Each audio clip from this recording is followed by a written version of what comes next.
Welcome to our theater. Our story takes place when time stood still and the sky was lit with nothing but the subtle glow of stars. In this timeless void stood the young and small earth where the humble humans of Agar lived above, and the ancient trolls beneath the dead still rock.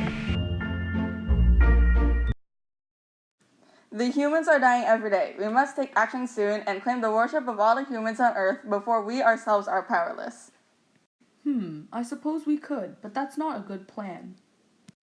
They're a smaller kingdom, and with our power, we could take them down in one blow. We will charge straight into their cutesy little palace and crumble it beneath our feet. If we do not take action soon, they may very well crush us. No offense, miss, but we need a realistic strategy. We should split up or attack them in small raids, or at least something that's more stable.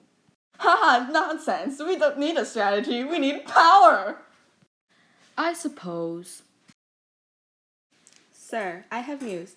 The humans are almost all dead. Their numbers dwindle by the bucketful. Beatrice wants to attack us over the worship of the humans. Please, as if those brutes would ever dare, and even so, they would never beat us. Let's hold on to our assets, strengthen our defense, and when they come, the sky itself will tremble before us. You mean we're just going to let them come? Yes, and when they least expect it, we'll attack their forces when they're weakened. Tell the giants the time has come. Pay them with whatever meritless rubbish they requested. Those who dare kneel before the throne of Heron's soul will perish. Of course, sir. As a great city dies, people turn to their gods in order to worship, but many begin to question their gods. Desperate for Earth's worship, they try to compromise over the power they are given. So, meeting at the North Star, both kingdoms attempt to reach a compromise. Let us bring this predicament to an end. We have no need to fight over it. Never. This power is solely for one kingdom, and that kingdom will be mine. Alright. But why don't we let the humans decide? Our power was first derived from their faith in us, so they should have the right to control it. The humans are dying faster and faster. If this goes on, there will be no one left to decide our fate, and we will all be powerless. We need to settle this amongst ourselves, once and for all. There is no once and for all. I thought the gods made humans to be ever-changing, which allows them to essentially do as they will. Oh well, if that's how you want it. Let me put it this way. We have the power to change their minds, so we have some control over them. Ha! Take that! Also, as a god, I get to do things my way. You are a very hard person to work with, Beatrice. Fine, I guess you have to see how your idiocy will affect you during this whole affair. I'm guessing the plan's the same then? Indeed it is. Alright, I'll prepare the first round of guards and defenses immediately. Miss, are you sure you still want to go through with this? I'm sorry, but there will be more casualties, and we can't risk losing power from both dying gods and humans. This is our best plan. A win over Lunas would give us power that greatly exceeds the power that we could lose. Get the soldiers ready. I trust your word, Beatrice. I hope that we'll have more than all the power we need when the day comes. Today is the day our kingdom gets the power we deserve. We won't let that tiny little kingdom claim victory. Attack! Pan, the Heart and Soul army is quickly approaching. Shall I have the guards attack already? There's not much time before they reach the castle doors. Let them come closer. Evacuate everyone who isn't involved in close proximity.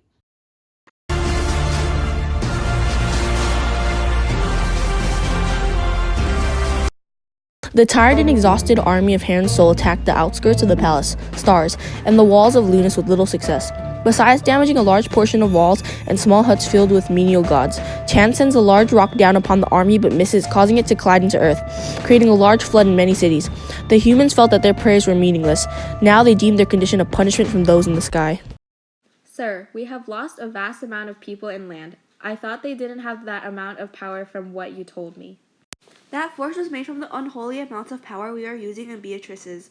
Things will only escalate from here, and I know of a place where we can get that power for ourselves. And that would be? The realm of giants. With their powers and skills, they will definitely make us a weapon that will enable us to win, and I know exactly who to ask. Alright, sir, I'll start making plans. I already got a plan, and you're going to get him over here. As Tan's discussion with Messenger ends, Messenger journeys through the realm of gods to greet Clonk.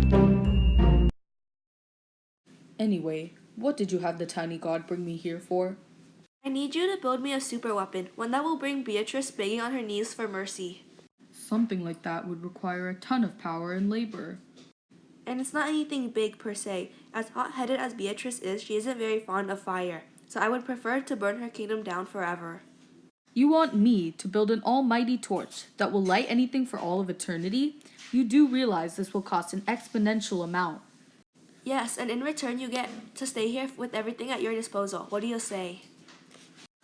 I'll be right on it.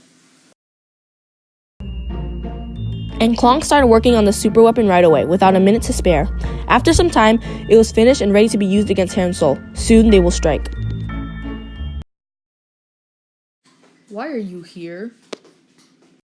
Clonk is doing something with the other side. Now, we can't be so sure about that. Maybe he was tricked, or it was someone pretending to be him. Hold it, Brad. Clank over here actually has a point. Keep going.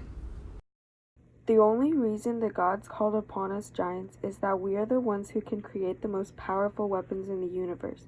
He's definitely working with them for something big. Tan is going to get back at you for this with something of equal or greater destruction. Of course. Brad, you know what you have to do. Right on it, miss.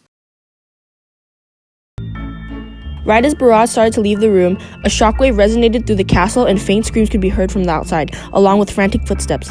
The two gods and Clank peer outside and find that a raging fire is spreading at an extraordinary speed right at the foot of the castle. That bastard. There's nothing we can do about this except attempt to put it out and push back whoever is behind this. I think we should know exactly who is behind this. You guys try to push them back. I'll work on a quick something that would stop it from spreading, 'cause that right there is an eternal flame.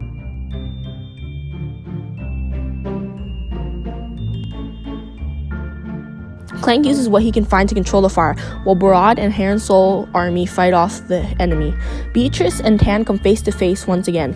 This is exactly like the instance before, and the presence of all that power created a shockwave that blew the Lunas army back to where they started.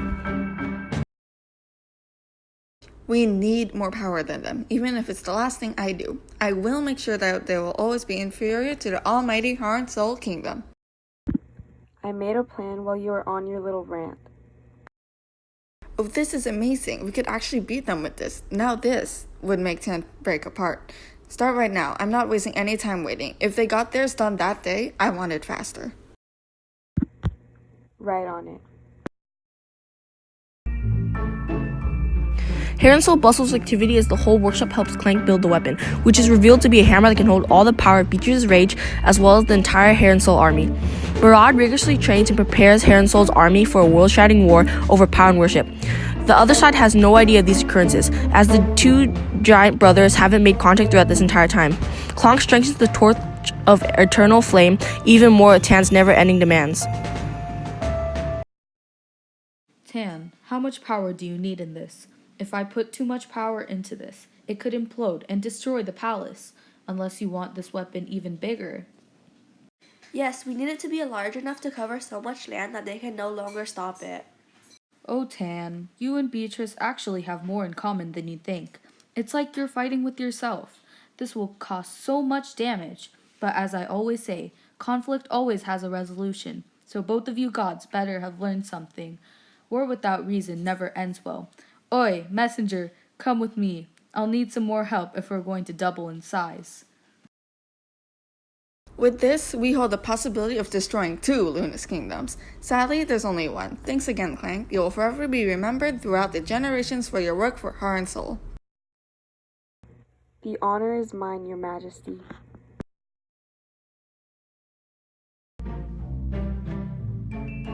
Ready to fight again, the two meet on the face of Earth and attack each other. As days become weeks and months, the two sides begin to realize that this has become a never-ending battle. Both sides are continuously fighting with no side taking the lead. Seeing the damage they have created, Heron Sol and Lunas are forced to take a timeout.